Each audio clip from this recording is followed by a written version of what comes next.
الجزء الأول: عيد ميلادي والسر المرعب. أنا اسمي سمية من المغرب، وبيوم كان لازم يكون أسعد يوم بحياتي بلشت قصتي المخيفة. بعيد ميلادي 18 كنت ببيت أهلي، أمي وبيي مثل كل الناس، أو هيك كنت مفكرة. عملوا لي حفلة صغيرة، ضحكنا، أكلنا كيك، بس جواتي حس غريب، ما بعرف ليش كنت مخنوقة. نمت بكير، بس بليل صار شي ما بنسى بحياتي. شفت حالي بمكان أبيض، كل شي حوالي أبيض، بس في حيط علي نجمة سداسية كبيرة ودم. وراها في باب، انفتح الباب وطلوا منه أمي وبيي، بس ما كانوا هني.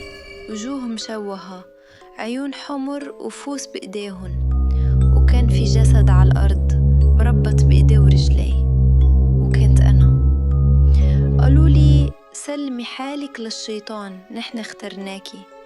صحيت مفزوعة عم ببكي، بس قلت كابوس، يمكن ضغط، يمكن أوهام. بس بعد كم يوم بلشت لاحظ إنه الكوابيس ما عم تخلص، وأشياء غريبة صارت تصير. أمي بتختفي بالليل، بيي بيتمتم بكلام غريب، والجيران ما بيحكوا معنا. وتوحدي قالت لي بصوت واطي: سمية، عيلتك مش طبيعية، انتبهي منه.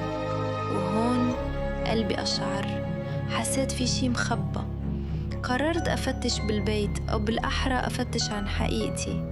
ويوم نزلت للأبو اكتشفت إنه الأبو مش أبو، هو غرفة كبيرة مظلمة، ريحتها مرعبة، مليانة شموع سودا، جماجم، كتب سحر، رموز غريبة وصور بنات. من بينهم صورة بنت صغيرة مكتوب تحتها تم اختيارها. حسيت بدني كله تجمد، وقلت لحالي أنا مش بنتن، في بنت قبلي وما حدا بيعرف وين راحت. ومن هديك الليلة بلشت أجهز خطة الهروب، بس ما كنت عارفة إنه اللي جاي أخطر من كل شي شفته قبل.